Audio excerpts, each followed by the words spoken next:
Sometimes the hardest battles are fought not on foreign soil, but at the gates of honor itself. When a father and daughter are turned away from saying goodbye to a fallen hero, it reminds us that courage comes in many forms.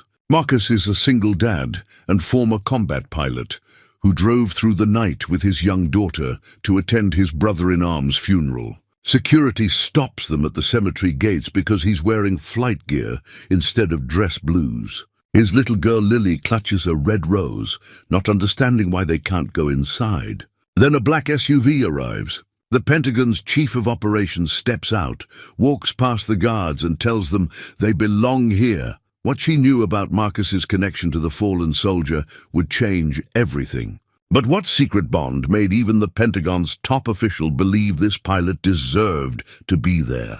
Before we jump back in, tell us where you're tuning in from, and if this story touches you, make sure you're subscribed, because tomorrow I've saved something extra special for you.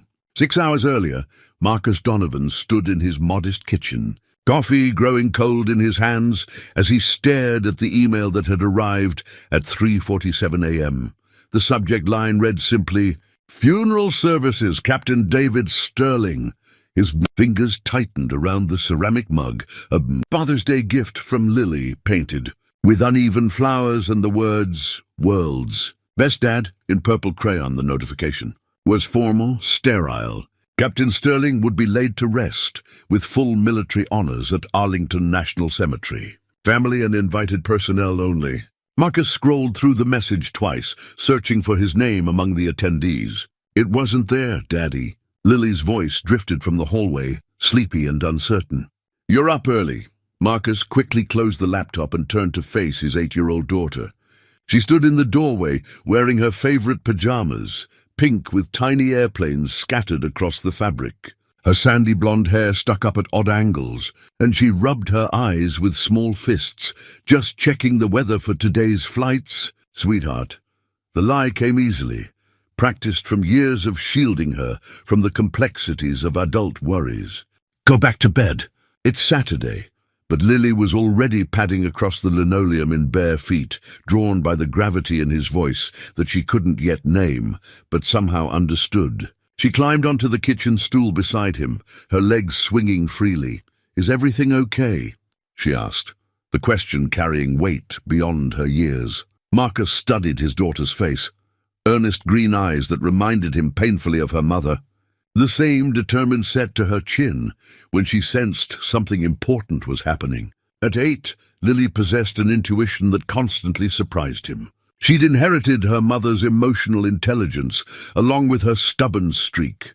Their apartment was small but warm, filled with evidence of their life together.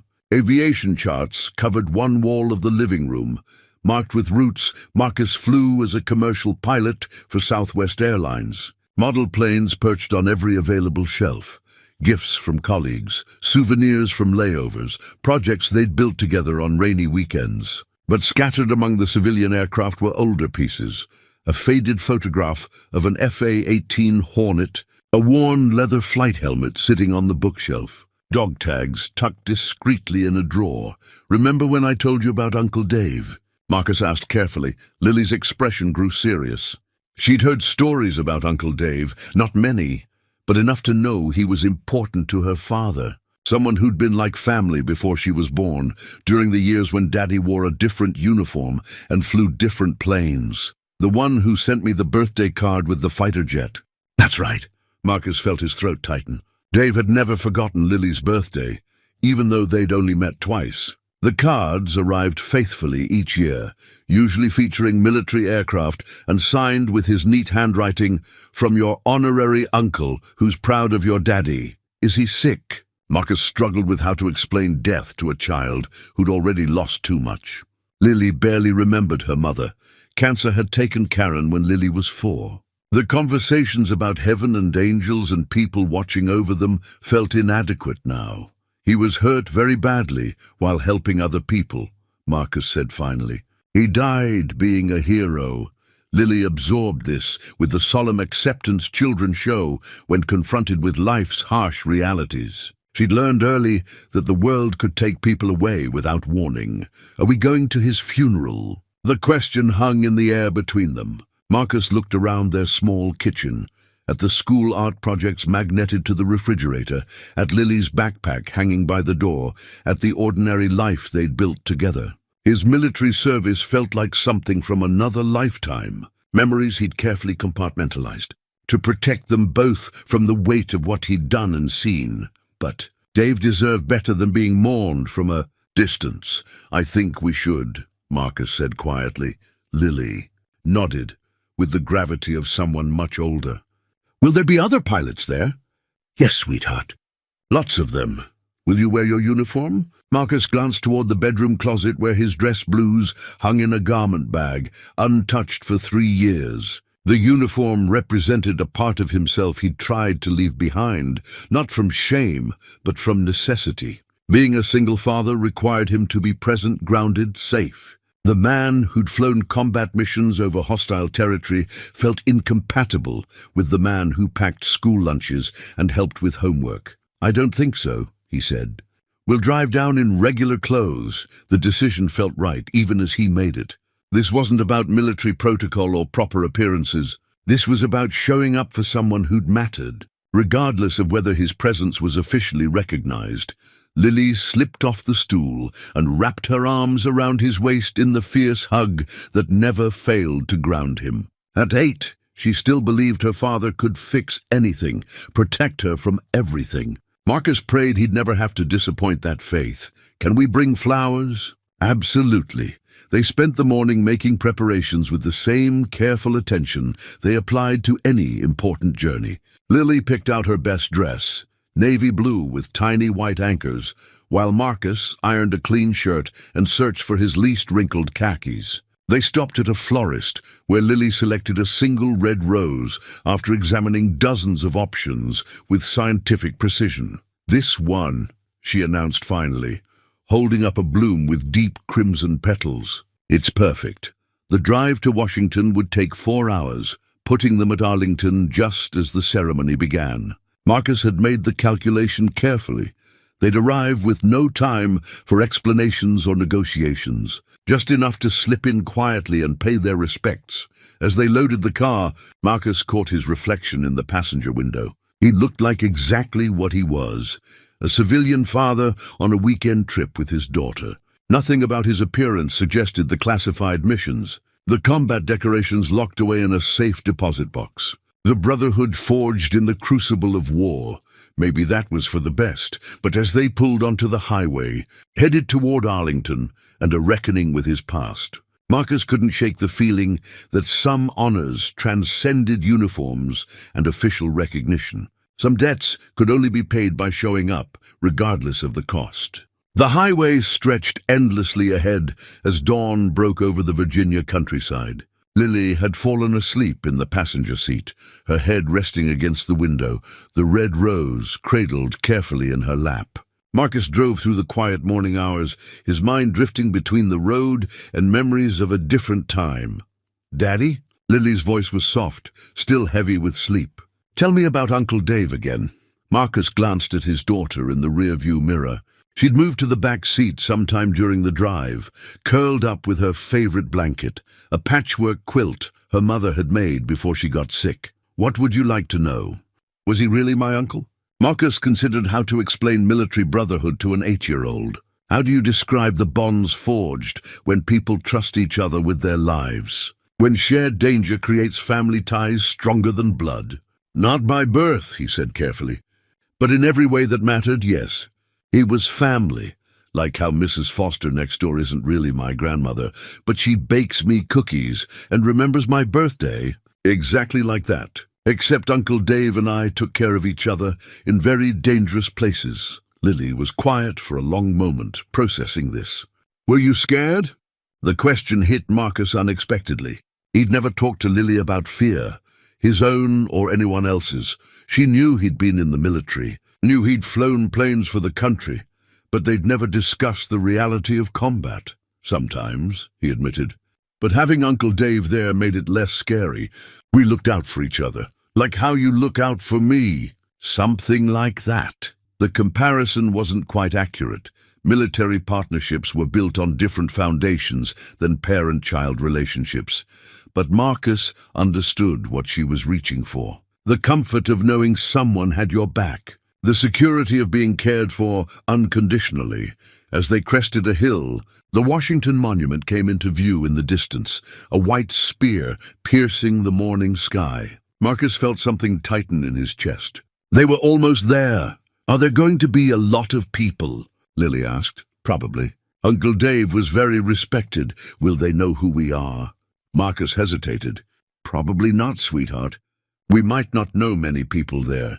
The truth was more complicated. There would be people at the funeral who remembered Marcus, who knew about the classified missions he and Dave had flown together. But his name wouldn't be on any official list. His service record was compartmentalized, buried under classifications that would take days to verify. Arlington National Cemetery appeared ahead, its white headstones stretching across perfectly manicured hills like an endless field of honor. Marcus had been here before, for other funerals, other farewells, but the sight never failed to humble him. Each marker represented someone's son or daughter, someone's father or mother, someone's Dave. The main entrance was crowded with official vehicles. Black sedans with government plates, military transport buses, a few civilian cars with Pentagon stickers. Marcus pulled into the visitor parking area and sat for a moment, watching the steady stream of uniformed personnel walking toward the cemetery gates. "Everyone's wearing the same clothes," Lily observed. "Those are military uniforms." "Dress blues, why aren't you wearing yours?" Marcus looked down at his khakis and button-down shirt. "Because I'm not active duty anymore. I'm a civilian now." "But you were Uncle Dave's friend." "Yes, I was." "Then you should be able to go to his funeral," the simple logic of a child. Marcus wished the world operated on such straightforward principles. They walked across the parking lot together, Lily holding the red rose with both hands like it was made of spun glass. The morning air was crisp, carrying the scent of autumn leaves and the distant sound of honor guards practicing their precise movements. At the security checkpoint, Marcus presented his driver's license to a young Marine in dress blues. The guard's name tag read Peterson. He couldn't have been more than 22, with the bearing of someone who took his duties seriously. "Purpose of visit?" Peterson asked. "Funeral service for Captain David Sterling." The Marine consulted a tablet, scrolling through what Marcus assumed was the approved guest list. His expression grew uncertain as he looked between the screen and Marcus's civilian clothing. "I don't see your name on the manifest, sir." "There might be an oversight," Marcus said calmly. "Captain Sterling and I served together. Can you provide documentation of your military service?" Marcus reached for his wallet, knowing it contained nothing that would satisfy this request. His DD-214 was at home in a file cabinet. His security clearances had expired years ago. The missions he and Dave had flown together were classified at levels this young Marine wouldn't have access to. "I don't have anything with me," Marcus admitted. Peterson's expression grew more formal. "I'm sorry, sir, but without proper documentation or inclusion on the guest list, I can't authorize entry." "Daddy?" Lily looked up at him with confusion. "Why can't we go in?" Marcus felt the familiar weight of military bureaucracy, the rigid adherence to protocol that sometimes lost sight of human connections. He understood the necessity, security at military. Funerals was serious business, but understanding didn't make the rejection any less painful. "There might be some confusion about the guest list," he explained to Lily. "But we drove all night," she said, her voice carrying the first hint of tears. "We brought Uncle Dave a flower." Peterson's expression softened slightly as he looked at the little girl, clutching her red rose. "But duty was duty. Is there someone who can verify your service record?" he asked Marcus. "A commanding officer or unit contact?" Marcus considered his options. Most of his former squadron was scattered across the globe or retired. Dave had been his primary contact with that world. The classified nature of their missions meant few people were authorized to discuss their service record. "The missions Captain Sterling and I flew together are classified," Marcus said quietly. "Verification would take time we don't have." I understand, sir, but without proper clearance. Please, Lily interrupted, stepping forward. Uncle Dave sent me birthday cards. He was Daddy's best friend. The Marine looked genuinely pained by the situation. Behind them, more mourners were arriving, all with proper credentials and official invitations. Marcus felt the weight of eyes watching, the subtle judgment of being out of place. A black SUV with government plates pulled up to the curb nearby, and Marcus felt a spark of recognition he couldn't quite place. Something about the vehicle suggested importance, higher rank, greater authority. "Step aside, please," Peterson said, not unkindly. "I need to process other guests." Marcus took Lily's hand and moved away from the checkpoint, standing near the cemetery fence. Through the wrought iron bars, he could see the funeral preparations, honor guards in formation, flag-draped casket on a caisson, mourners gathering in neat rows. "Are we going home now?" Lily asked, disappointment heavy in her voice. Marcus watched the ceremony beginning in the distance, feeling like an exile from his own history. But something made him stay, some stubborn refusal to abandon Dave, even if protocol demanded it. "Not yet," he said. "Let's wait a few more minutes." The black SUV's engine went silent, and Marcus found himself holding his breath as the driver's door opened. A figure emerged in full-dress uniform, female, senior rank, carrying herself with the unmistakable bearing of high command. Even at a distance, something about her posture spoke of authority that transcended typical military hierarchy. Sergeant Peterson immediately snapped to attention as the officer approached. Marcus couldn't hear their conversation, but he watched the young Marine's body language shift from routine checkpoint duty to heightened awareness. The officer glanced in Marcus's direction, and he caught a glimpse of silver eagles on her uniform, a full colonel. "Daddy, who is that lady?" Lily whispered. "Someone important," Marcus replied, though he couldn't shake the feeling that he should recognize her. The colonel spoke quietly with Peterson for several minutes, occasionally looking toward where Marcus and Lily stood by the fence. Marcus noticed other mourners beginning to take notice of the conversation. In military circles, when a full colonel pays attention to something, everyone else pays attention too. "Sir," Peterson called out, gesturing for Marcus to return to the checkpoint. Marcus approached cautiously, Lily staying close beside him. The colonel studied him with sharp blue eyes that seemed to catalogue everything: his civilian clothes, his military bearing despite the casual attire, the way he automatically straightened his posture in her presence. "You're Marcus Donovan," she said. It wasn't a question. "Yes, ma'am, and this must be Lily." The colonel's expression softened as she looked down at his daughter. "I'm Colonel Barbara Whitmore, Pentagon Chief of Operations." Marcus felt recognition click into place. Colonel Whitmore's reputation preceded her. One of the highest-ranking women in military operations, known for her no-nonsense approach and fierce loyalty to service members. But that didn't explain how she knew his name. "Ma'am, I was trying to attend Captain Sterling's funeral," Marcus said carefully. "I understand there might be some issue with clearance." "There's no issue," Colonel Whitmore interrupted. "You belong here." Peterson looked confused, consulting his tablet again.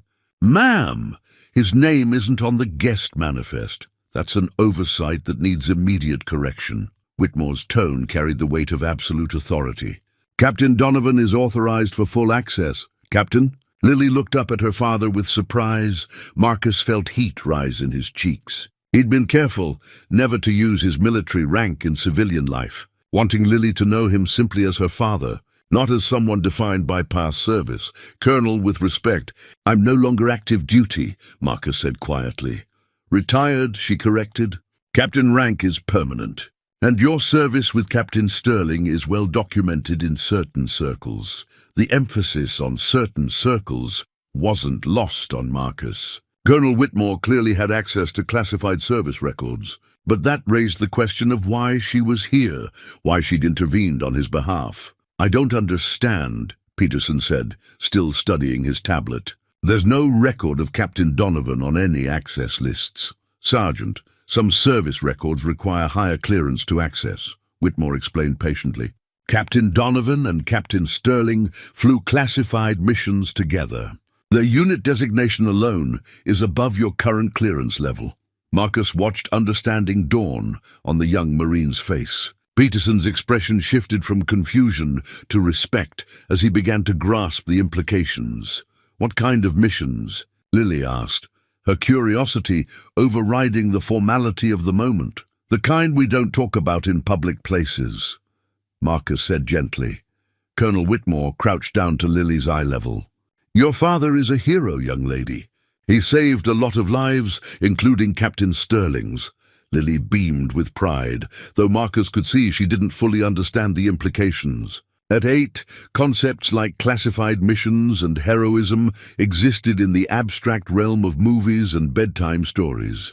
"Ma'am," Marcus said, "I appreciate your intervention, but I have to ask, how did you know we were here?" Whitmore stood, her expression growing more serious. "Captain Sterling made certain requests regarding his funeral arrangements. Your name was specifically mentioned." The words hit Marcus like a physical blow. Dave had planned for this, had anticipated that Marcus might be excluded from official ceremonies, and had made arrangements to ensure his attendance. Even in death, his friend was still watching out for him. "He knew I might not be on the guest list." "He knew how classification works," Whitmore replied simply. "He also knew that some honors transcend paperwork." Peterson stepped aside, clearing the path to the cemetery entrance. His earlier skepticism had been replaced by genuine respect, though Marcus could see the young Marine struggling to reconcile his civilian appearance with his apparent military significance. "Captain, if you need anything during the service," Peterson said, "please let me know." "Thank you, Sergeant." As they walked through the gates, Lily slipped her small hand into Marcus's. "Were you really a captain?" "Yes, sweetheart, and you saved Uncle Dave's life." Marcus considered how to answer. The mission in question remained classified, but the basic fact was simple enough. "We saved each other's lives. That's what partners do." The cemetery opened before them in its full majesty, endless rows of white headstones stretching across rolling hills, each marking someone who'd answered their country's call. Ancient oak trees provided scattered shade, and the morning light filtered through their branches like cathedral windows. Other mourners were making their way toward the funeral site, a mix of active duty personnel, veterans, and family members. Marcus noticed several faces he recognized from his Navy days, though he doubted many would remember him. The classified nature of his service had kept him largely separate from the broader military community. "There are so many people," Lily observed. "Captain Sterling touched a lot of lives, like you did." The question caught Marcus off guard. He'd never thought of his service in those terms, as something that had touched lives beyond the immediate missions. He'd always focused on the tactical objectives, the successful completions, the classified achievements that could never be publicly acknowledged. "I hope so," he said honestly. Colonel Whitmore walked alongside them, her presence both comforting and intimidating. Marcus wondered what else she knew about his service record. What other classified details were accessible to someone at her level? "Captain Sterling spoke of you often," she said quietly, her voice carrying just far enough for Marcus to hear. "In certain briefings, your name came up as someone who exemplified the best of military service." "Ma'am, I was just doing my job." That's exactly what he said you'd say.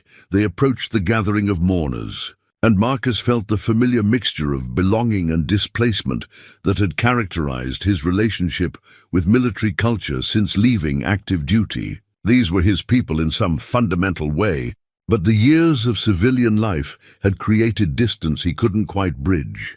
Lily pressed closer to his side, sensing the gravity of the moment even if she couldn't fully understand it.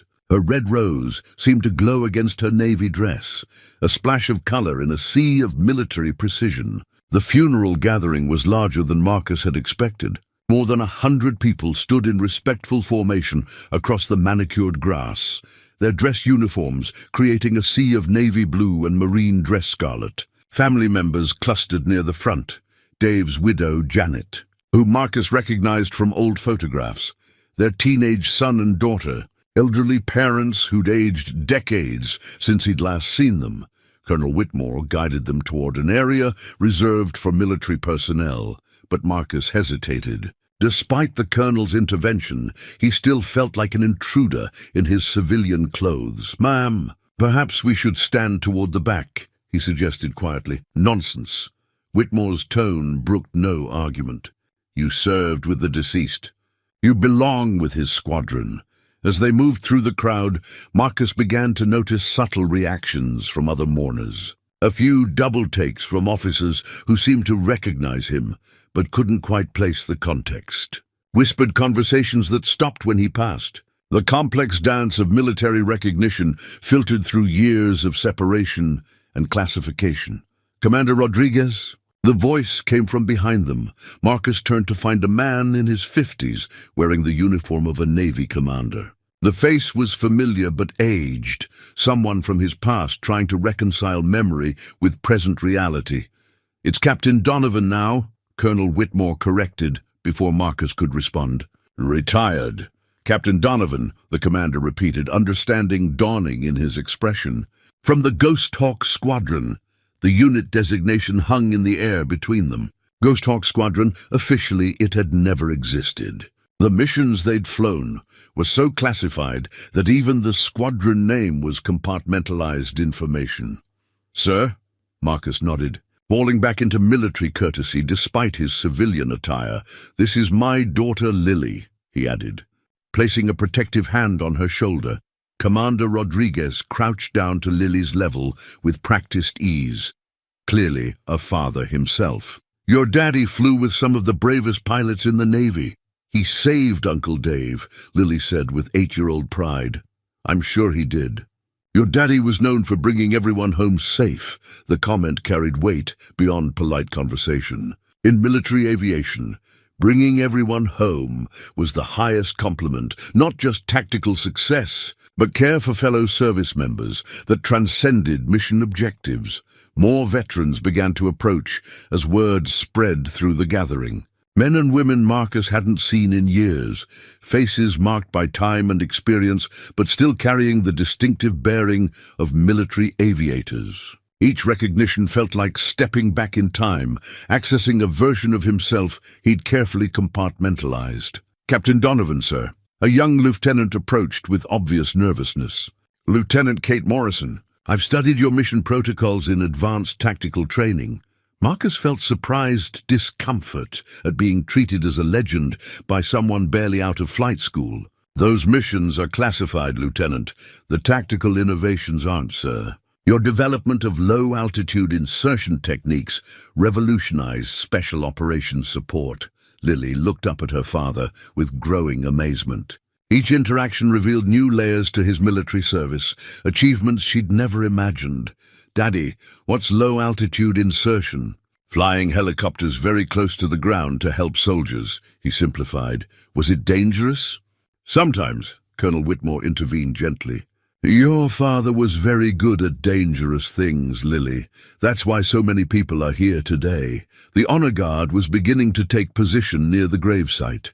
8 Marines in dress blues, their movements precise as clockwork, white gloves stark against dark uniforms. Marcus recognized the choreography of military ceremony, traditions that connected this moment to centuries of honoring fallen warriors. "Uncle Dave would be happy we came," Lily said quietly, still clutching her red rose.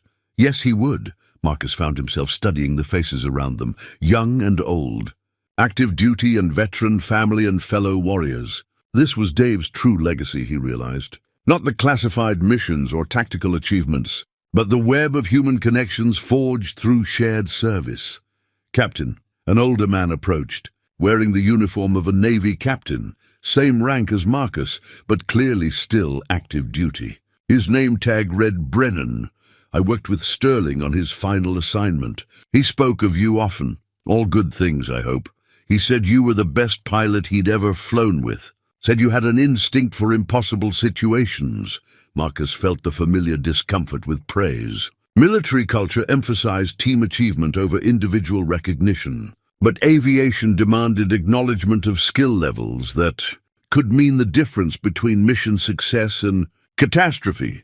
"We were a good team," he said. Simply, he also said you left the service to raise your daughter alone, Captain. Brennan glanced down at Lily with respect. That takes a different kind of courage. The comment hit unexpectedly deep. Marcus had never thought of single parenthood as courageous, just necessary after Karen's death. But hearing it acknowledged by a fellow officer in this setting felt like validation of choices he'd sometimes questioned. "She's worth it," Marcus said, meaning every word. The ceremony was beginning. A Navy chaplain approached the podium, and the gathering settled into respectful silence. Marcus picked up Lily so she could see over the crowd of adults, her small arms wrapping around his neck in automatic trust. "Are they going to play music?" She whispered. "Yes, something called taps. It's how we say goodbye to soldiers. Will it be sad?" Marcus considered how to prepare her for the emotional weight of military funeral music.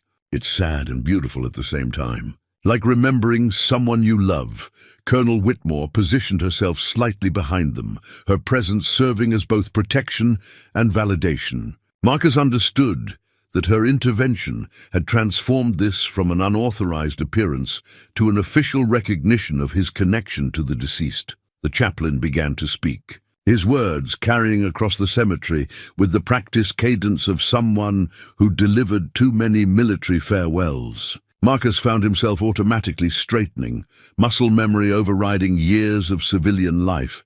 Lily sensed the change in atmosphere, the shift from gathering to ceremony. She settled more seriously in his arms, somehow understanding that this moment demanded her best behavior. As the service began in earnest, Marcus felt the weight of belonging and displacement in equal measure. He was exactly where he needed to be, and exactly where he'd never expected to find himself again.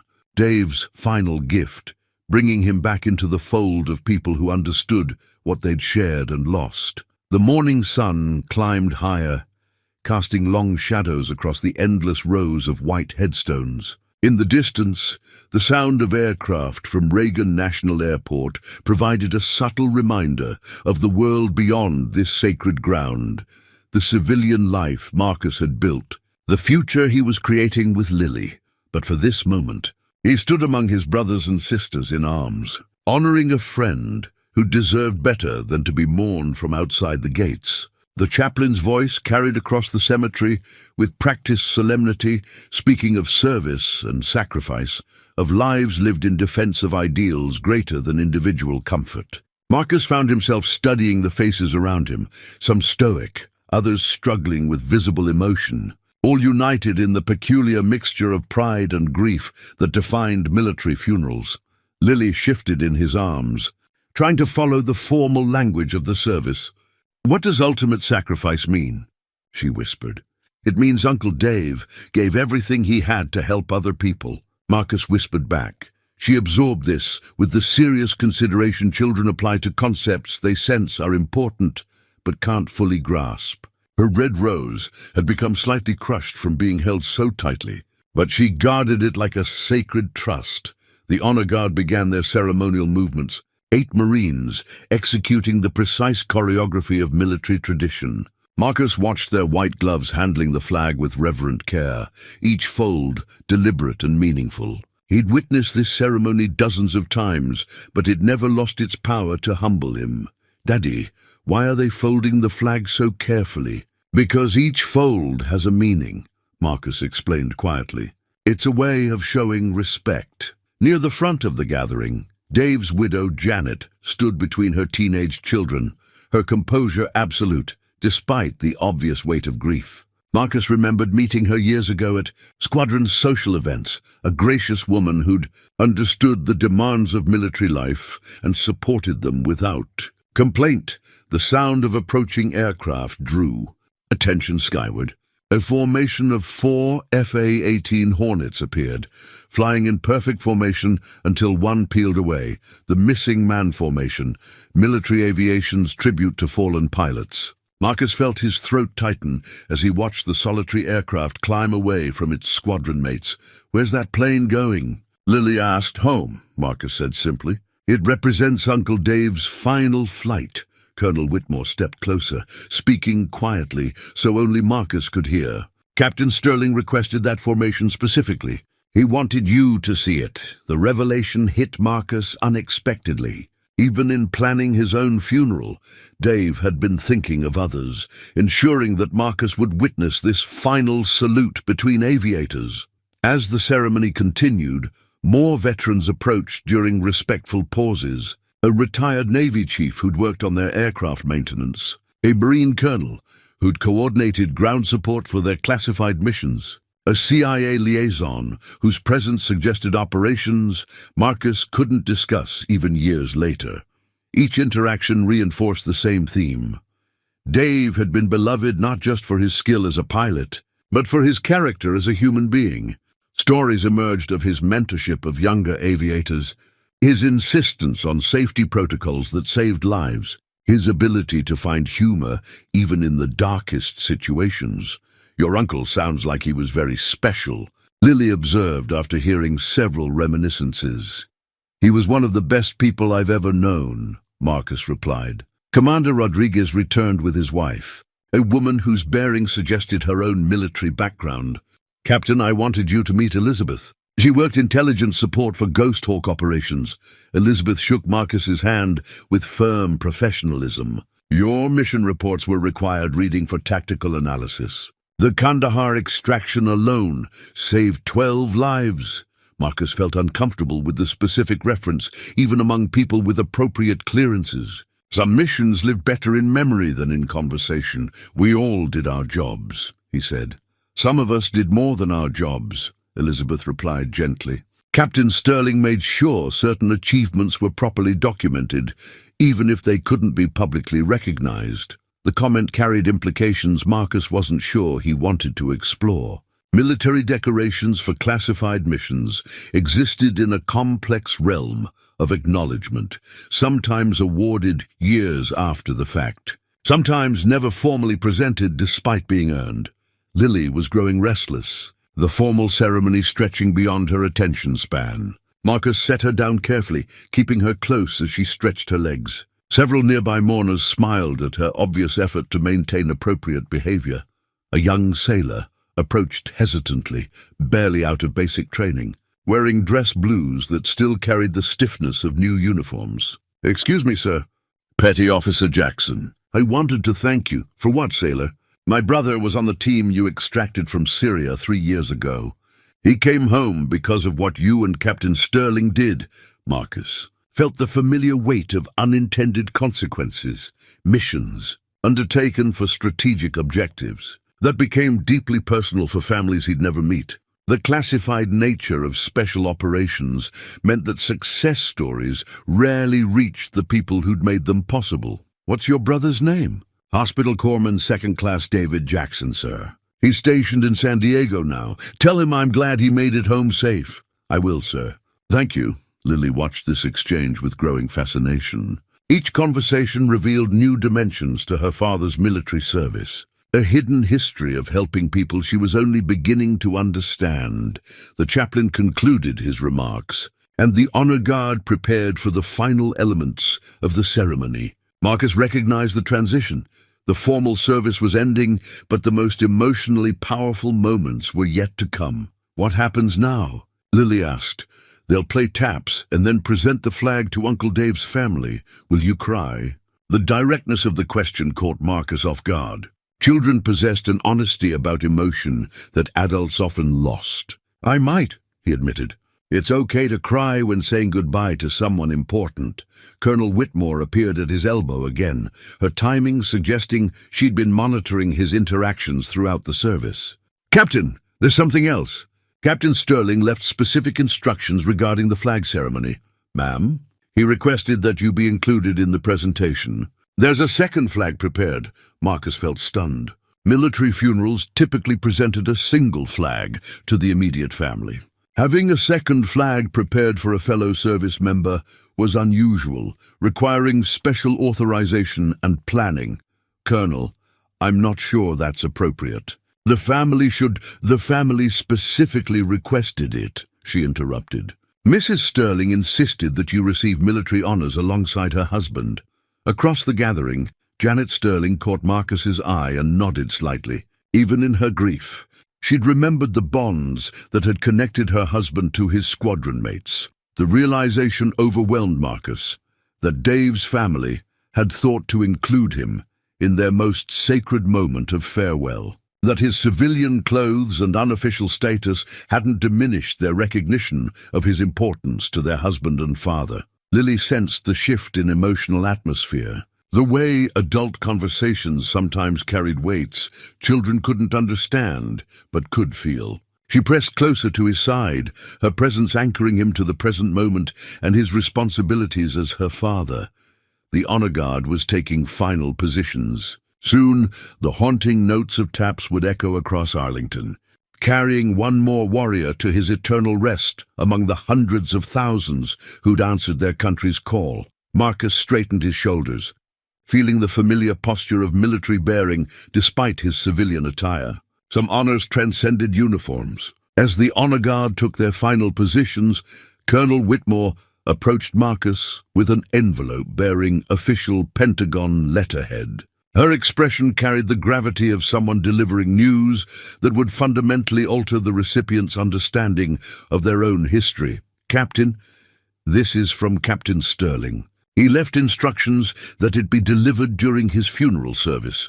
Marcus accepted the envelope with trembling fingers. His name was written across the front in Dave's familiar handwriting, neat block letters that had adorned countless mission reports and tactical assessments over the years. "Ma'am, should I?" He specifically requested that you read it now. Before taps, the envelope felt heavier than paper should. Marcus was acutely aware of Lily beside him, of the gathered mourners preparing for the ceremony's final moments, of the weight of history and brotherhood that had brought him to this sacred ground. He opened the envelope carefully, unfolding a single sheet of official correspondence dated just 2 weeks ago. Dave's handwriting filled the page with characteristic precision. "Marcus, if you're reading this at Arlington, then Colonel Whitmore succeeded in getting you through the gates. I apologize for the drama, but I knew classification would complicate your attendance. Some things are too important for bureaucracy.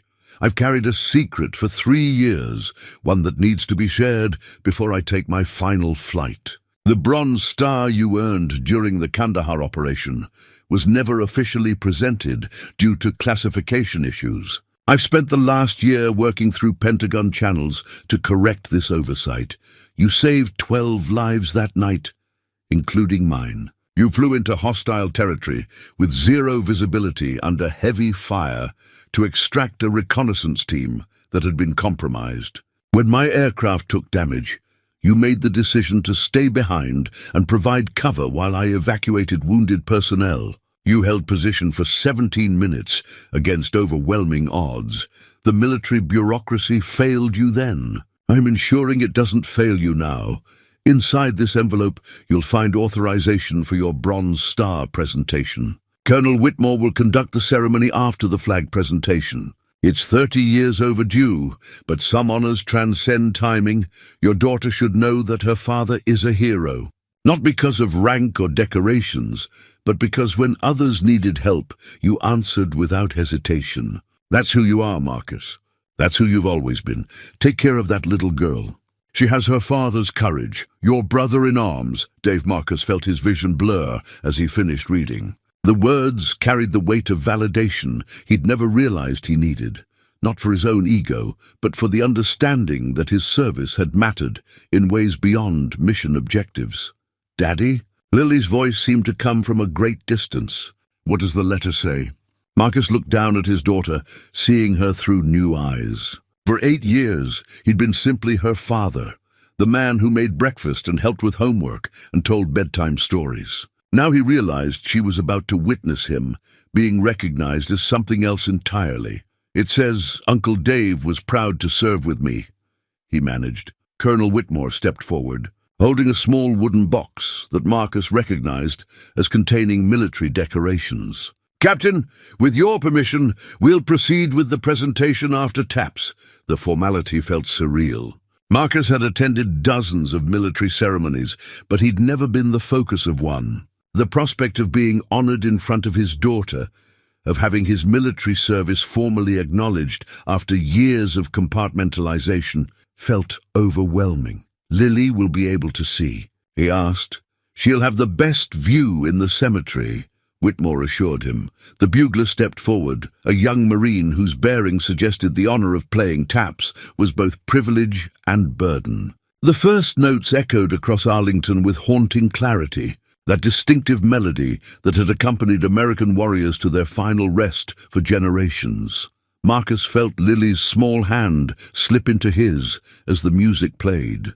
Around them, hundreds of people stood at attention, some saluting, others with hands over hearts, all united in honoring a man who'd given everything in service to others. The melody carried across the rolling hills, past endless rows of white headstones, each marking someone's son or daughter. Someone's Dave.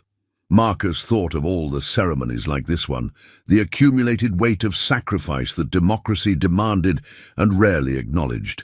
As the final notes faded, the honor guard began the flag presentation. 8 Marines moved with precision, born of countless rehearsals, folding the stars and stripes that had draped Dave's casket into the tight triangle that would be presented to his widow.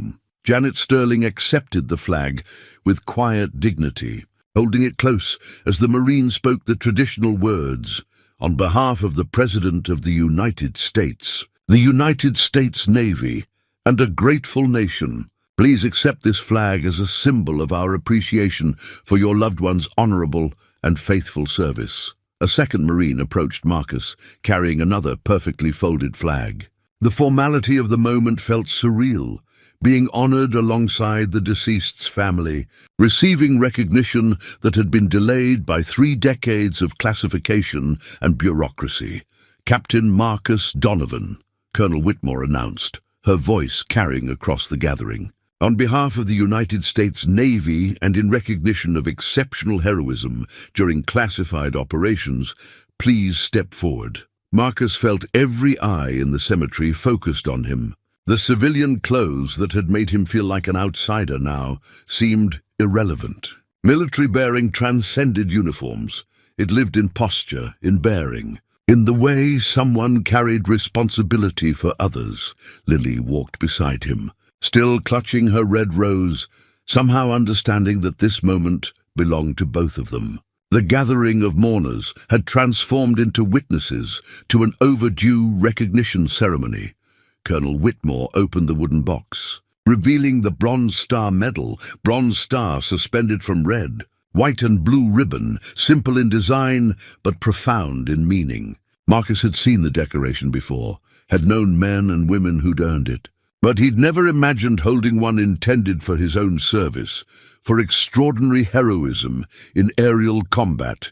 Whitmore read from an official citation. Captain Donovan repeatedly exposed himself to enemy fire while conducting emergency evacuation operations. His actions directly resulted in the successful extraction of 12 personnel from hostile territory, preventing certain capture or death. The words felt disconnected from Marcus's memory of that night. In his recollection, he'd simply done what the mission required, staying in position until everyone was safe, regardless of personal risk. The heroism existed in the aftermath, in the bureaucratic recognition of decisions made in real time under extreme pressure. The Bronze Star Medal is awarded for heroic achievement in aerial flight during combat operations against hostile forces. Whitmore continued, pinning the decoration to Marcus's civilian shirt. The medal felt surprisingly heavy against his chest. Not the physical weight, bronze and ribbon hardly registered, but the emotional significance of formal recognition after years of classification and silence. Lily watched with rapt attention as her father received military honors. She was only beginning to understand. The ceremony connected abstract concepts, heroism, service, sacrifice, to the man who read her bedtime stories and helped with math homework. "Daddy's a real hero," she whispered to herself.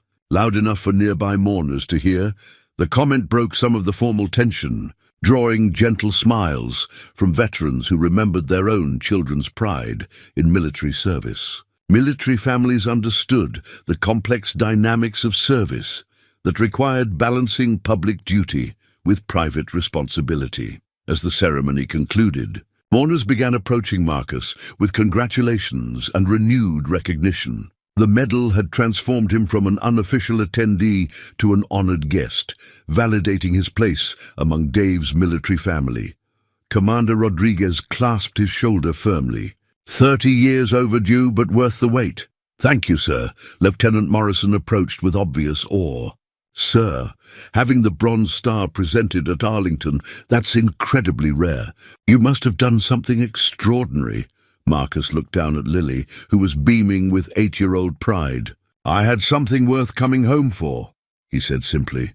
The gathering began to disperse gradually, family members and fellow veterans taking final moments at the gravesite. Marcus felt the weight of transition.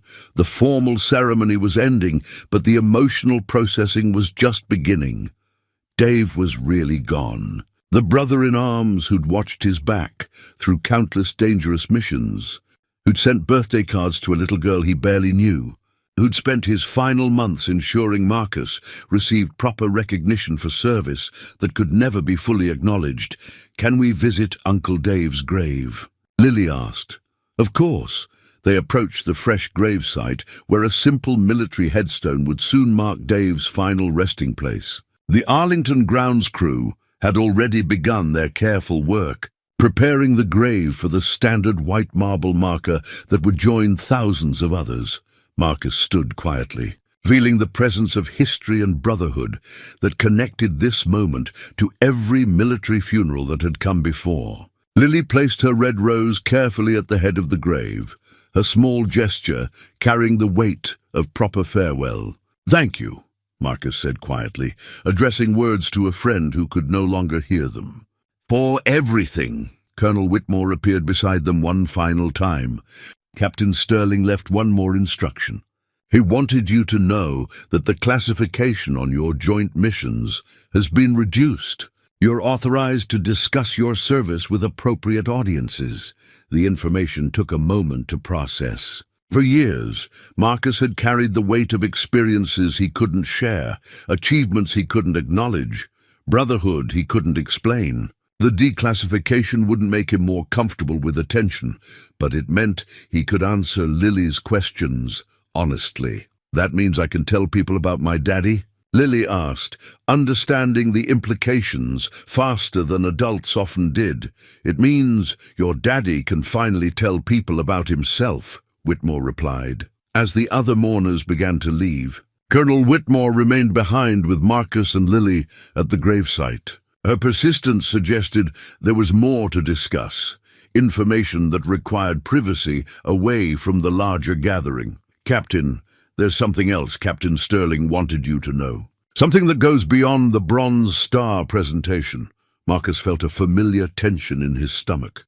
In military culture, phrases like something else often preceded revelations that changed everything. He looked down at Lily, who was arranging small stones around her red rose with the focused concentration children applied to tasks they deemed important. Ma'am, the mission you're being honored for, the Kandahar extraction, saved more than 12 lives. Intelligence gathered from that operation prevented a terrorist attack that would have killed hundreds of civilians. The information hit Marcus with unexpected force. Military operations rarely provided closure about their broader implications. Pilots flew missions, completed objectives, filed reports, and moved on to the next assignment without learning how their actions rippled through the complex machinery of national security. I wasn't aware of any intelligence aspect to the extraction, Marcus said carefully. The reconnaissance team you evacuated had obtained critical information about planned attacks on civilian targets in Europe.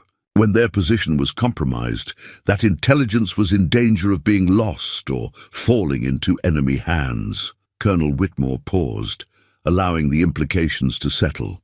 Your decision to maintain position under fire to provide cover while Captain Sterling evacuated the wounded gave the team time to transmit their intelligence before extraction. Marcus tried to reconcile this new information with his memory of that night. He remembered the tactical situation clearly. Dave's aircraft damaged by ground fire, wounded personnel requiring immediate evacuation, enemy forces closing on their position. The decision to stay behind had been tactical, not strategic, buying time for a safe extraction, not enabling intelligence transmission. Ma'am, I was just following standard extraction protocols. Standard protocols would have called for immediate withdrawal when Captain Sterling's aircraft was damaged. You made the decision to stay and fight, despite being outnumbered and outgunned. Lily looked up from her stone arrangement, sensing the serious tone of adult conversation, even if she couldn't follow the details.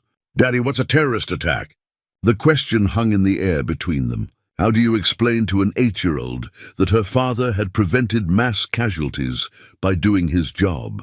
How do you quantify heroism in terms a child can understand without introducing concepts that would give her nightmares? Bad people who want to hurt innocent families, Marcus said carefully. But good people like Uncle Dave and the soldiers we helped stop them. Did you stop bad people? Marcus looked at Colonel Whitmore, seeking guidance on how much to reveal. She nodded slightly, suggesting that basic facts were appropriate. We helped good people get information that stopped bad people from hurting families, he said. Finally, Lily absorbed this with the matter-of-fact acceptance children often showed when presented with simplified versions of complex realities. In her worldview, her father was already a hero for being her father. Adding the prevention of terrorist attacks simply reinforced what she already knew. How many families? She asked. Colonel Whitmore crouched down to Lily's eye level.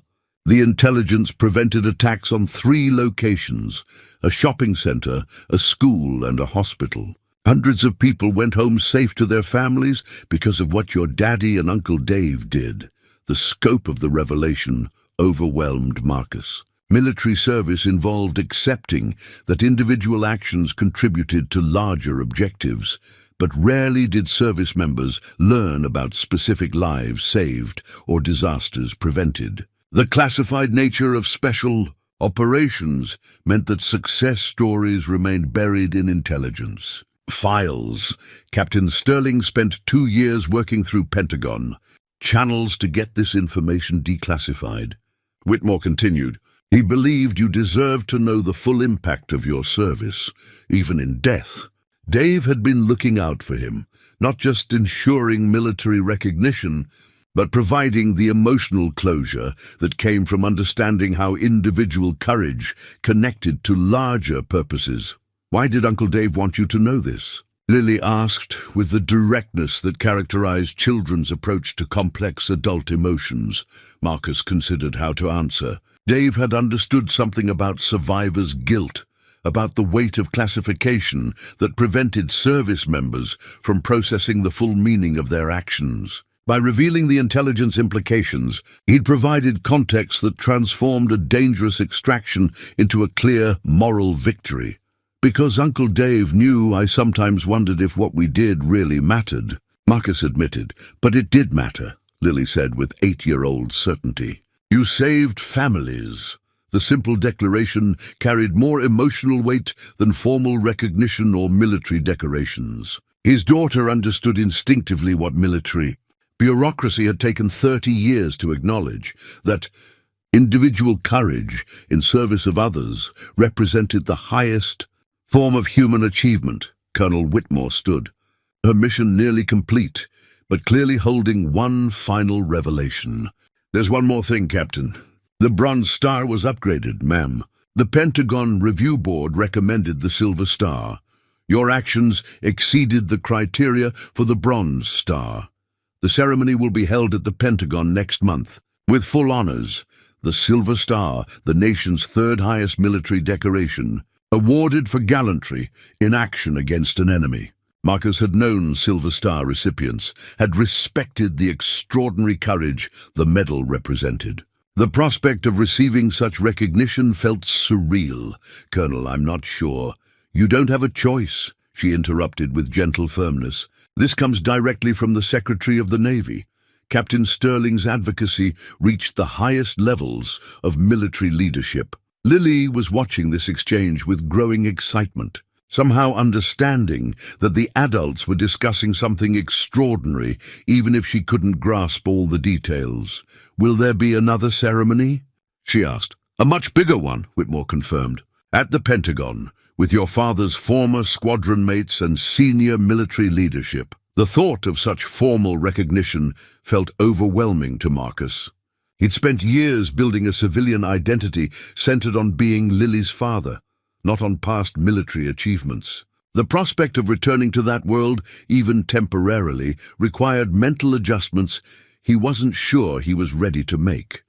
But Dave had orchestrated this recognition for reasons beyond personal validation.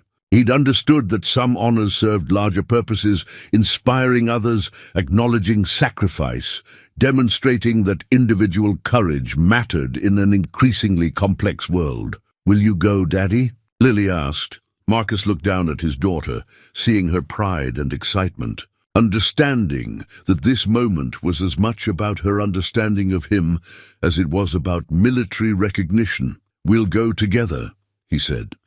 "Like today."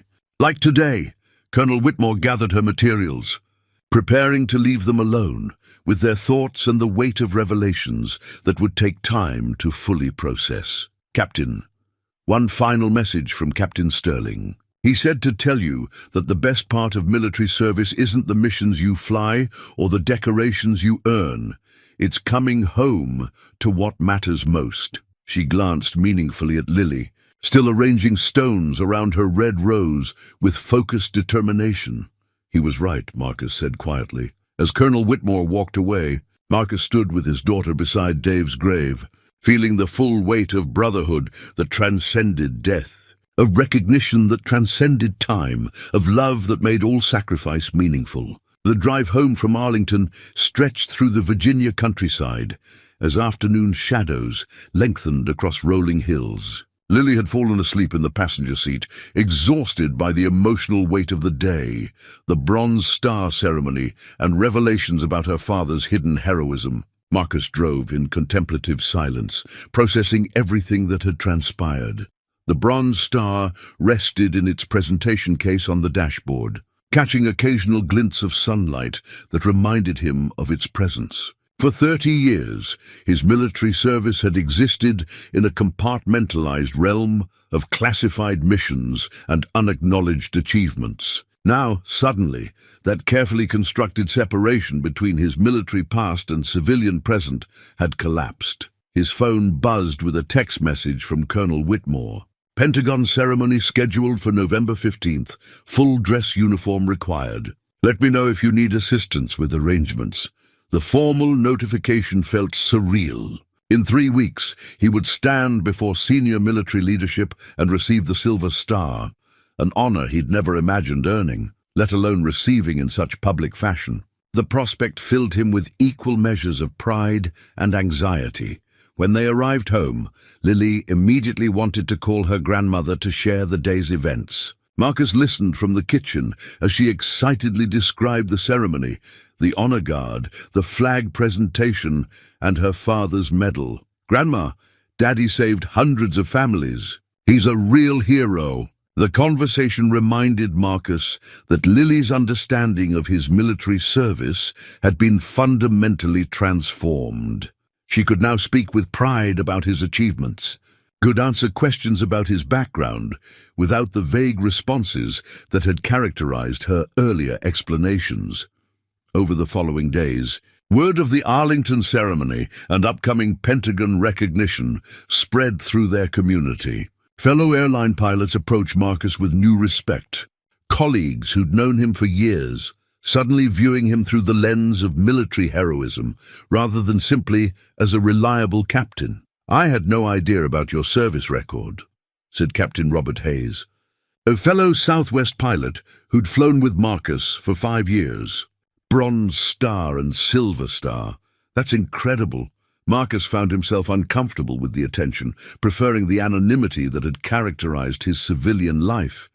But Lily basked in the reflected glory, proudly telling anyone who would listen about her father's military decorations. The most significant change came in their evening conversations. For years, Lily's questions about his military service had been met with gentle deflections and simplified answers. Now, with classification reduced and recognition made public, Marcus could share appropriate stories about his service. "Tell me about flying with Uncle Dave," Lily requested one evening as Marcus tucked her into bed. "What would you like to know?" "Everything. All the adventures you had together."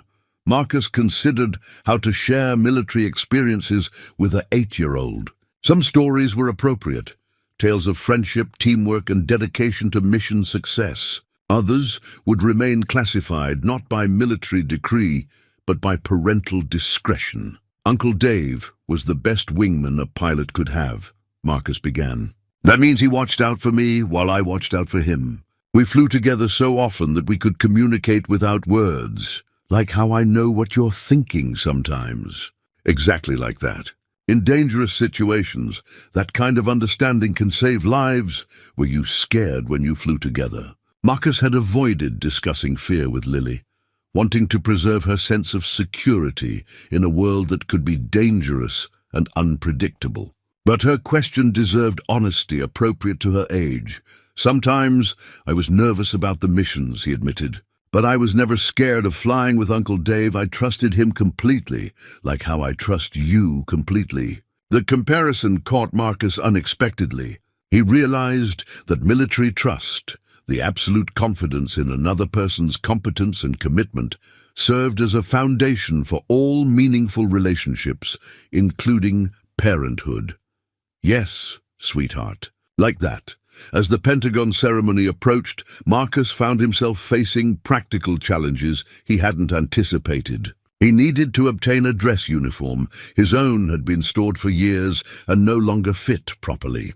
Colonel Whitmore had provided contact information for military suppliers, but the prospect of visiting uniform shops and explaining his requirements felt daunting. More significantly, he struggled with the emotional preparation required for such formal recognition. Military ceremonies demanded a psychological shift from civilian to service member, a temporary return to bearing and protocols he'd left behind years ago. "Are you nervous about the big ceremony?" Lily asked one morning over breakfast. "A little," Marcus admitted. "It's been a long time since I wore a military uniform. But you'll look handsome," she said, with 8-year-old certainty. "And everyone will know how brave you are." Her confidence bolstered his own resolve. This ceremony wasn't just about his military service. It was about providing Lily with a complete understanding of her father's identity, military and civilian combined.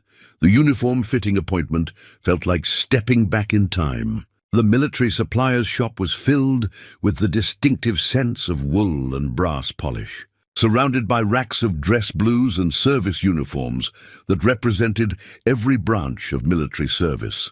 "Navy dress blue, Silver Star presentation," Marcus explained to the elderly proprietor, who examined him with the practiced eye of someone who'd fitted thousands of military personnel. "Haven't seen you in here before, Captain." "Recent promotion?" "Delayed recognition for old service," Marcus explained.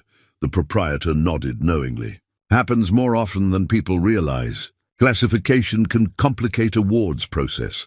As Marcus tried on the uniform, he was struck by how quickly military bearing returned. The formal attire demanded different posture, different demeanor, different self-perception. Looking in the mirror, he saw not the airline pilot and single father he'd become, but the naval aviator he'd once been. Lily accompanied him to the fitting, watching with fascination as her father was transformed by formal military attire. "You look like someone important," she observed.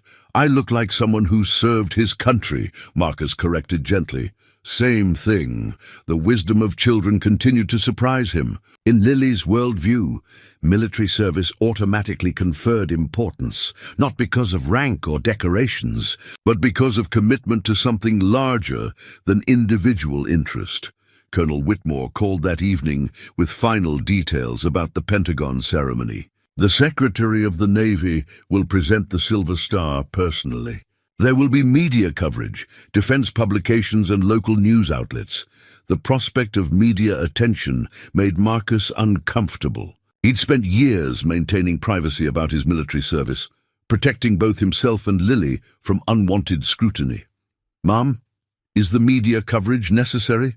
"The Secretary believes your story represents the best of military service. Courage in action, dedication to family, graceful transition to civilian life. He wants other service members to see that recognition, even when delayed, eventually comes. Marcus understood the broader implications. His ceremony would serve as inspiration for current service members, demonstration that sacrifice was remembered and valued even when immediate recognition wasn't possible.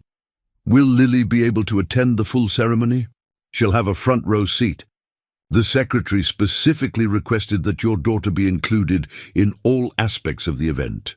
That evening, as Marcus prepared for bed, he found Lily in her room, practicing military salutes she'd observed at Arlington. Her technique was imperfect, but her seriousness was absolute. "I want to salute you at the big ceremony," she explained.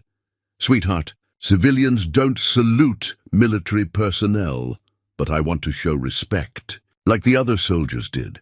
Marcus realized that his daughter had been profoundly affected by witnessing military tradition and ceremony. She'd understood instinctively that certain moments demanded formal recognition of significance. You can show respect by standing quietly. "And being proud," he suggested.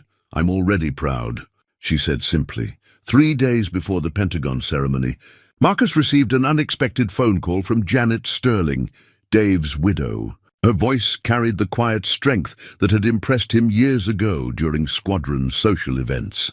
"Marcus, I wanted to thank you for attending the funeral. Dave would have been honored by your presence. Mrs. Sterling, I should be thanking you. Having me included in the flag presentation meant more than I can express. Dave talked about you often, especially after he learned about the declassification process. He said you deserved recognition for service that had been hidden too long. He was a good friend. He was proud to serve with you, and he was excited about the Silver Star presentation. He wished he could be there to see it." The conversation reinforced Marcus's understanding that the upcoming ceremony represented not just personal recognition, but fulfillment of Dave's final mission, ensuring that classified heroism received appropriate acknowledgement. As the Pentagon ceremony approached, Marcus found himself experiencing familiar pre-mission emotions, the mixture of anticipation and nervousness that had preceded every significant military operation.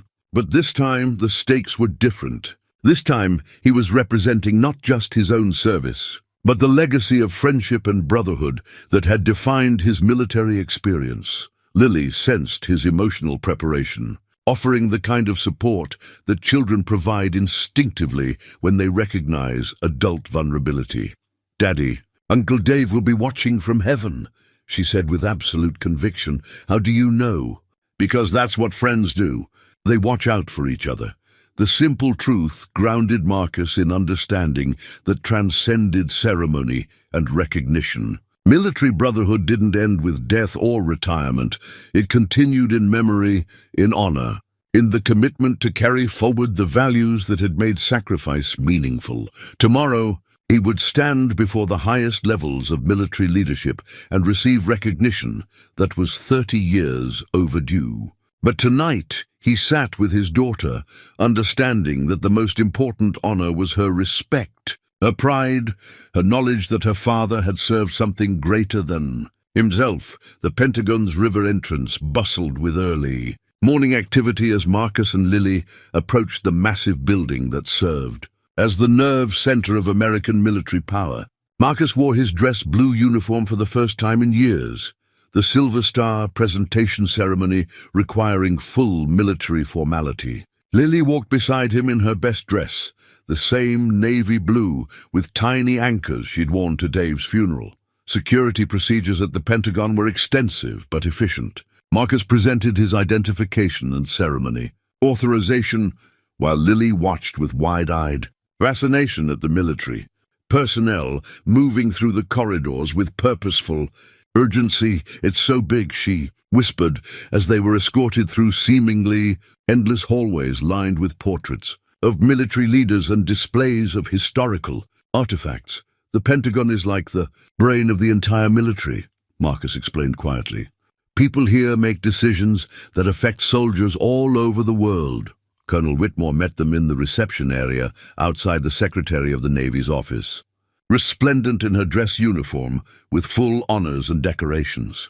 Her presence provided reassuring continuity from Arlington, connecting this formal recognition to Dave's funeral and the revelations that had transformed Marcus's understanding of his own service. "Captain Donovan, you look outstanding," she said, inspecting his uniform with professional approval.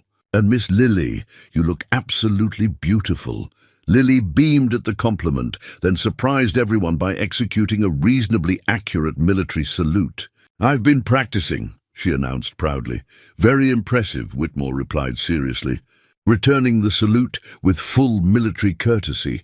Other attendees began gathering in the reception area, Marcus's former squadron mates who'd flown in from around the country, Pentagon officials, and media representatives from military publications. Marcus recognized several faces from his active duty years, men and women who'd aged as he had, but retained the distinctive bearing of military aviators. Commander Rodriguez approached with his wife Elizabeth, both wearing full-dress uniforms adorned with ribbons that told stories of decades of distinguished service. "Marcus, this is long overdue. Dave would be proud. Thank you for coming, sir. It means everything to have squadron representation. We wouldn't miss it. You represented all of us during those classified operations." Lily listened to these conversations with growing understanding of her father's place within the military community. Each interaction reinforced her comprehension that his service had been extraordinary, even by military standards. Lieutenant Morrison appeared, now wearing the uniform of a lieutenant commander, her career having progressed significantly since their meeting at Arlington. "Captain Donovan, I brought something I thought you might appreciate." She handed him a photograph, his old squadron in formation, taken shortly before the deployment that included the Kandahar mission. Marcus stood among his fellow aviators, all young and confident, unaware of the dangerous missions and classified operations that lay ahead. "Where did you find this?" "Captain Sterling's personal effects. His widow thought you should have it." Marcus studied the photograph, seeing Dave among the group of pilots who'd become brothers through shared danger and mutual dependence. The image captured a moment before classification and secrecy had separated their achievements from public recognition. "Look, Daddy," Lily said, pointing to his younger self in the photograph. "You look different." "I was different then. Younger, more serious about military protocol, but still brave." "I hope so, sweetheart." An aide approached to signal that the ceremony was ready to begin. Marcus felt familiar pre-mission nerves, not fear, but heightened awareness that came before significant events. This time, however, the mission was receiving recognition rather than conducting operations. They were escorted into a formal conference room dominated by portraits of naval leaders and displays of military history. The Secretary of the Navy, Admiral James Fitzgerald, stood at attention, wearing full-dress uniform with decorations that reflected a lifetime of distinguished service. "Captain Donovan," the secretary said, extending his hand in greeting. "It's an honor to finally meet you. Your service record makes for extraordinary reading." "Thank you, sir." "The honor is mine." Admiral Fitzgerald crouched down to Lily's eye level with the practiced ease of someone comfortable with children. "You must be very proud of your father." "Yes, sir. He saved hundreds of families." "That's exactly right. Your daddy is a genuine hero." The formal ceremony began with Marcus standing at attention while Admiral Fitzgerald read the official citation for the Silver Star. The words carried weight beyond their formal language, describing actions that had seemed routine at the time but proved extraordinary in retrospect for conspicuous gallantry and intrepidity in action against an enemy of the United States while serving as naval aviator during classified operations in hostile territory. Captain Donovan displayed exceptional courage under fire while conducting emergency extraction operations that directly resulted in saving multiple lives and preventing significant intelligence losses. Marcus felt surreal disconnection from the description of his own actions. Military citations reduced complex, dangerous situations to formal language that could never capture the reality of split-second decisions made under extreme pressure. "The citation continues," Admiral Fitzgerald said, his voice carrying increased emphasis. Captain Donovan's decision to maintain position while under heavy enemy fire, despite damage to supporting aircraft and overwhelming odds, demonstrated extraordinary heroism and selfless dedication to mission success and the safety of fellow service members. The secretary paused, allowing the weight of the words to settle. Around the room, military personnel stood at attention, their presence serving as witnesses to recognition that should have occurred decades earlier. Captain Donovan, by direction of the President of the United States, you are awarded the Silver Star Medal for gallantry in action. Admiral Fitzgerald pinned the Silver Star to Marcus's dress uniform. The medal's distinctive silver star suspended from red, white, and blue ribbon. The decoration felt heavier than the Bronze Star, not physically but emotionally, representing recognition at the highest levels of military leadership. Congratulations, Captain. Your service exemplifies the finest traditions of naval aviation. Thank you, sir. The formal handshake concluded the official ceremony, but Admiral Fitzgerald gestured for Marcus to remain at attention. There's one more presentation, Captain. This comes directly from your former squadron mates. Commander Rodriguez stepped forward, carrying a wooden display case containing flight wings, the gold wings of a naval aviator, but with special significance that Marcus recognized immediately. These are Dave Sterling's wings, Rodriguez explained. His widow wanted you to have them, with the understanding that your friendship transcended individual achievement. Marcus accepted the wings with hands that trembled slightly. Dave's flight wings represented not just individual qualification, but the brotherhood that had defined their service together. Lily watched this exchange with solemn attention, somehow understanding that adult emotions were at work beyond her full comprehension, but deserving her respect and attention. Following the formal ceremony, Admiral Fitzgerald invited Marcus and Lily to his private office for a more personal conversation. The secretary's office was lined with naval artifacts and personal photographs that told the story of a career dedicated to military service and leadership. Captain, I wanted to speak with you privately about the broader implications of today's recognition, Admiral Fitzgerald began, settling into a leather chair that spoke of years of important conversations. Lily explored the office with respectful curiosity, examining model ships and naval paintings while listening to adult conversation. She was beginning to understand represented something significant. Sir, your story, delayed recognition for classified service, successful transition to civilian life, dedication to family, represents something the military needs to highlight. Too many service members struggle with the transition from military to civilian identity. Marcus felt uncomfortable with the suggestion that his experience should serve as a model for others. His transition had been driven by necessity after Karen's death, not by any particular wisdom about balancing military and civilian life. Admiral, I'm not sure my experience is representative. Circumstances forced decisions I might not have made otherwise. That's exactly what makes your story compelling. You didn't have ideal conditions, but you succeeded in creating a meaningful civilian life while honoring your military service. Lily looked up from examining a ship model. Daddy, what does transition mean? It means changing from one thing to another, Marcus explained. Like how I changed from being a military pilot to being an airline pilot, but you're still the same. In person, the simple observation carried profound truth that military transition counselors spent years trying to convey to retiring service members. Identity could evolve without fundamental change.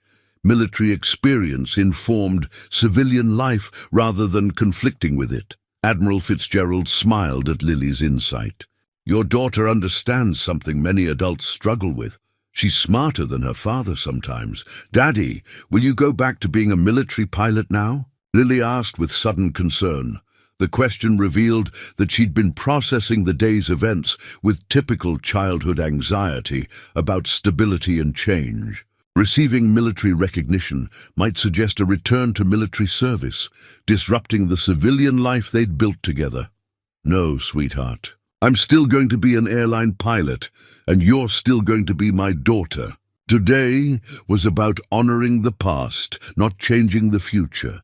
Relief was evident in her expression. Military ceremonies and formal recognition were exciting. But her primary concern remained the security of their family life. Admiral Fitzgerald stood and moved to his desk, retrieving a folder marked with official seals. "Captain, there's one final matter. The Pentagon would like to invite you to participate in a mentorship program for retiring service members. Sir, veterans struggling with civilian transition. Your experience, both military achievement and successful civilian adaptation, could provide valuable guidance." Marcus considered the proposal. Helping fellow veterans navigate the complex emotional terrain of retirement appealed to him, but it would require time and energy that belonged primarily to Lily. Would it take a lot of time? Lily asked, demonstrating her intuitive understanding of competing priorities. "It would require some travel and speaking engagements," Admiral Fitzgerald admitted. "But the program is designed to accommodate civilian commitments. Could I sometimes come with Daddy?" Lily asked with 8-year-old directness. "I think that could be arranged. In fact, having military families represented might strengthen the program's effectiveness." Marcus realized that Lily's presence at military events served important purposes beyond his own comfort. She represented successful military family life, demonstrating that service members could maintain strong relationships with children while fulfilling dangerous duties. "I'd be honored to participate, sir." "Excellent. Colonel Whitmore will coordinate details with you." As they prepared to leave the Pentagon, Marcus felt the weight of transformation that had occurred since Dave's funeral 3 weeks ago. He'd arrived at Arlington as a civilian father with a classified military past. He was leaving the Pentagon as a recognized war hero with ongoing connections to military community. The change felt both profound and natural, not a return to military life, but an integration of military and civilian identities that had been artificially separated by classification and personal protective instincts. "Daddy," Lily said as they walked through Pentagon corridors toward the exit, "I'm proud that everyone knows you're a hero now." "I'm proud that you're my daughter," Marcus replied. "Can we tell Grandma about the ceremony?" "Absolutely. She'll want to hear everything." They reached the Pentagon's main entrance, where afternoon sunlight streamed through massive windows, illuminating the corridors with golden light that seemed to bless their departure. Marcus carried Dave's flight wings in one hand and held Lily's hand with the other, feeling the symbolic weight of honoring the past while moving toward the future. Outside, Colonel Whitmore was waiting by their car, having completed her own post-ceremony responsibilities. Her expression carried satisfaction that went beyond duty accomplished, the personal fulfillment that came from ensuring proper recognition for deserving service members. "Captain, how do you feel?" she asked. Marcus considered the question seriously. The day had brought emotional resolution he hadn't realized he needed, validation of service that had been hidden for 3 decades, and integration of military identity with civilian life. "Complete," he said finally. "For the first time in years, I feel complete. And you, Miss Lily? How did you like the Pentagon?" "It was awesome. Everyone was so nice to Daddy, and the Admiral said I was smart." "You are smart," Whitmore confirmed. "And you should know that your father's story is going to help other military families." "How?" "By showing them that being a good soldier and being a good daddy aren't different things. They're the same thing." Lily absorbed this with the satisfaction of someone whose worldview had been validated by adult authority. She'd always known her father was special. Now the entire military establishment agreed with her assessment. As they drove away from the Pentagon, Marcus caught sight of the silver star on his uniform in the rearview mirror. The medal represented recognition that was 30 years overdue, but its timing felt perfect. He'd needed those years of civilian life to understand what military service had truly meant, needed the perspective of fatherhood to appreciate the full weight of courage and sacrifice. "Daddy, will Uncle Dave know about the ceremony?" The question touched the spiritual dimension that children often navigated more easily than adults. Marcus had struggled with grief and survivor's guilt, but Lily possessed simple faith that death didn't end relationships. "I think he knows," Marcus said honestly. "I think he's been watching out for us all along. Like guardian angels?" "Something like that."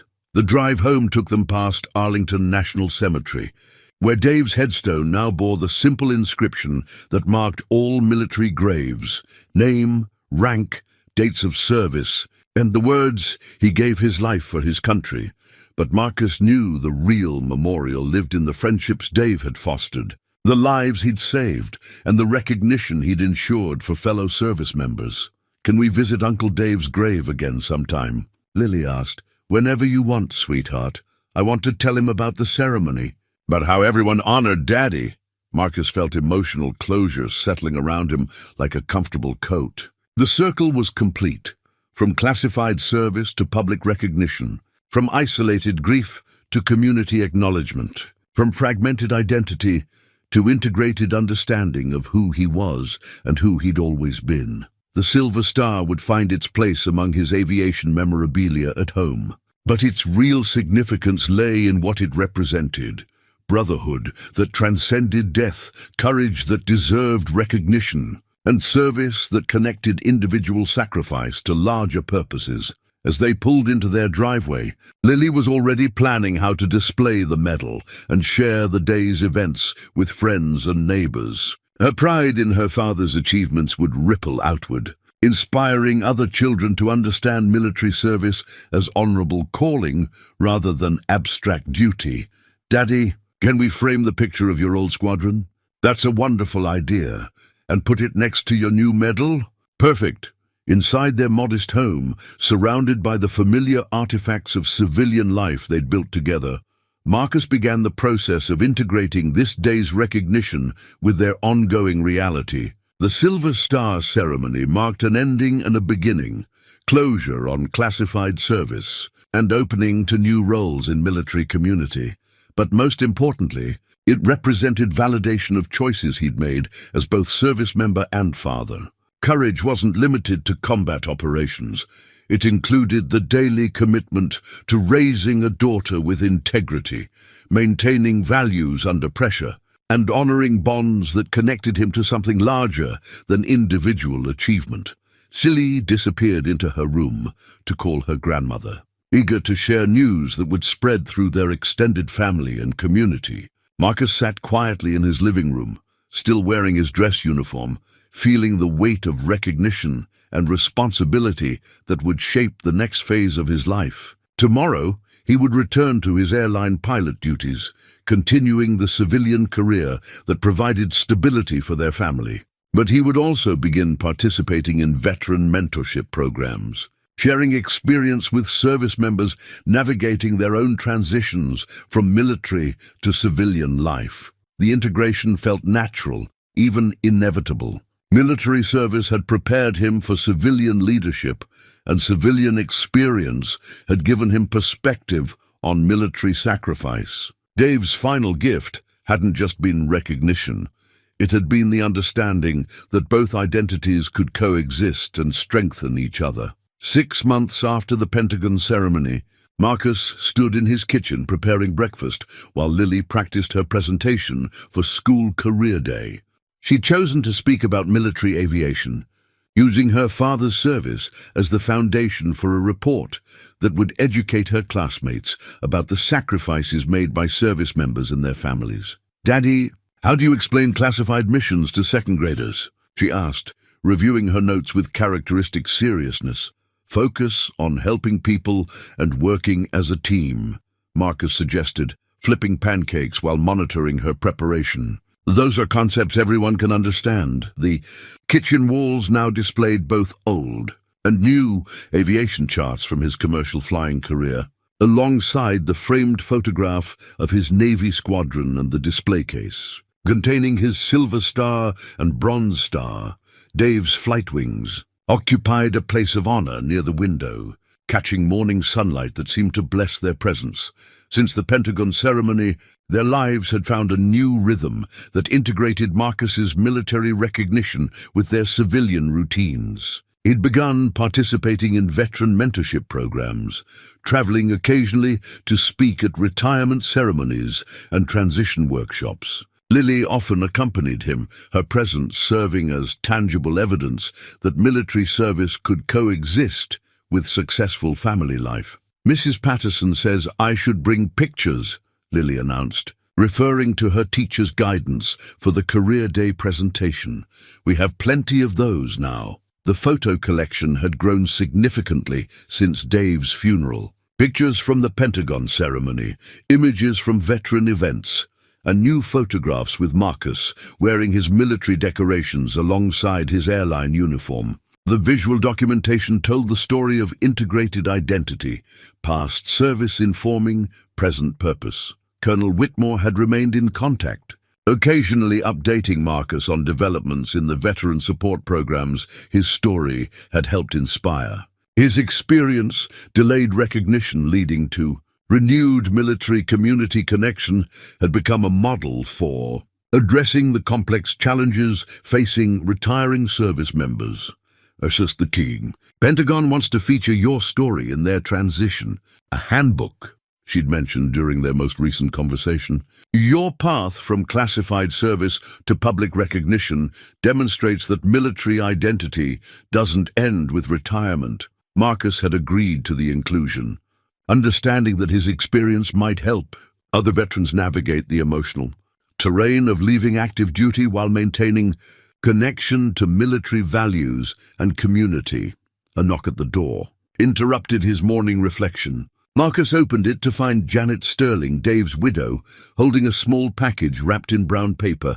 "Janet, what a wonderful surprise. Come in, please. I hope I'm not intruding.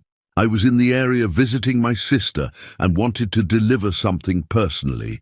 Lily emerged from the kitchen, immediately recognizing Mrs. Sterling from the funeral and Pentagon ceremony. "Hi, Mrs. Sterling. I'm practicing my speech about Daddy's flying." "That sounds wonderful, dear. I'm sure your father's story will inspire your classmates." Janet settled into the living room, her eyes taking in the displays of military memorabilia and family photographs that decorated the modest space. Her expression carried satisfaction at seeing how Dave's interventions had transformed Marcus's relationship with his own military service. "I brought something Dave wanted you to have," she said, handing Marcus the package. "I found it while organizing his personal effects." There was a note attached saying to deliver it after the Pentagon ceremony. Marcus unwrapped the package carefully, revealing a leather-bound journal with Dave's name embossed on the cover. Inside, he found entries dating back to their active duty years, mission debriefs, personal reflections, and observations about squadron life and brotherhood. But the final entries, written during Dave's last months, focused entirely on Marcus, efforts to secure recognition for classified service, research into Pentagon procedures for delayed decorations, and detailed plans for ensuring his friend received appropriate honors. "He spent considerable time working on your case," Janet explained. "The Pentagon recognition meant as much to him as receiving his own decorations." Marcus read Dave's final entry.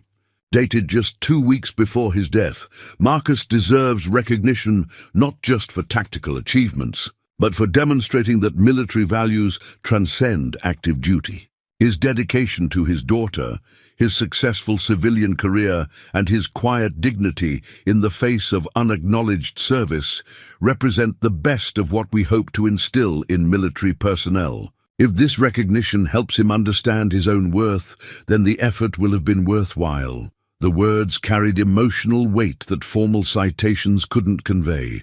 Dave had understood something about recognition that transcended individual achievement, its power to heal, to validate, and to inspire continued service in different forms. "He was proud to call you his friend," Janet said quietly. The feeling was mutual. Lily approached with shy curiosity, sensing the emotional significance of adult conversation without fully understanding its implications. "Mrs. Sterling, do you think Uncle Dave would like my school presentation?" "I think he would be very proud of you for honoring your father's service. I'm going to tell everyone about how military families help their communities." Janet smiled at the 8-year-old's understanding of concepts that military leadership spent considerable resources trying to communicate. Children possessed intuitive grasp of service connection that adults often complicated with bureaucracy and protocol. As Janet prepared to leave, she embraced Marcus with the warmth of someone who'd shared the weight of military life and loss. Dave's legacy lives on in the people he helped and the recognition he secured. You're part of that legacy now. After she left, Marcus sat with Dave's journal, reading through years of friendship documented in precise handwriting and careful observations. The entries revealed depths of brotherhood he'd taken for granted during active duty, Dave's consistent concern for his welfare, advocacy for his career advancement, and protection of his family during deployments. "Daddy, are you sad?" Lily asked, noticing his emotional absorption in reading. "Not sad, sweetheart, grateful. Uncle Dave was an even better friend than I realized. Can I read some of it when I'm older?" "Absolutely. It's part of your history, too." That afternoon, Marcus took Lily to Arlington National Cemetery for their monthly visit to Dave's grave. The routine had become important to both of them, a way of maintaining connection to military community while processing the ongoing implications of recognition and brotherhood. Dave's headstone now bore additional decoration, small American flags placed by visitors, challenge coins from fellow veterans, and occasional flowers from family members who understood that some bonds transcended death. Lily placed a fresh red rose beside the headstone, continuing the tradition she'd begun at the funeral 6 months ago. "Hi, Uncle Dave. Daddy got your journal today, and I'm giving a speech about military families at school." Marcus stood quietly, feeling the presence of friendship that had shaped his understanding of service, sacrifice, and the enduring nature of brotherhood. Dave's interventions had transformed more than military recognition. They'd provided emotional healing and community connection that had been missing from his civilian life. "Thank you," he said quietly, addressing words to a friend who continued to watch out for him even in death. As they walked back to their car, Lily slipped her hand into his, a gesture that had become their signature expression of connection and trust. The afternoon sun cast long shadows across the cemetery's endless rows of white headstones, each marking someone's sacrifice and someone's legacy. "Daddy, when I grow up, will I help people like you and Uncle Dave did?" The question carried weight beyond its simple phrasing. Lily was beginning to understand service as calling rather than occupation, as commitment to values that transcended individual achievement. "I hope so, sweetheart. But there are many ways to help people. Military service is just one of them, but it's a good way. It's one very good way." Driving home from Arlington, Marcus reflected on the journey that had brought them to this moment, from isolation and unacknowledged service to recognition and renewed community connection. Dave's final gift had been more than military decorations or Pentagon ceremonies. It had been the understanding that brotherhood transcended time, that service created bonds stronger than classification, and that recognition, however delayed, eventually honored those who deserved it. The Silver Star rested in its display case at home, but its real significance lived in the relationships it had restored, the community it had reconnected him to, and the legacy it would create for Lily's understanding of service and sacrifice. Some honors transcended medals and ceremonies. The greatest recognition was the knowledge that courage mattered, that friendship endured, and that service, in all its forms, created meaning that lasted far beyond individual achievement. Marcus and Lily drove toward home, toward the future they were building together, carrying with them the gifts of brotherhood, recognition, and the understanding that the best military service lived on in civilian life, dedicated to values larger than self-interest. The story that had begun with denied entry to a military funeral had become something much larger, a testament to friendship, recognition, and the enduring power of service to transform both those who serve and those they protect.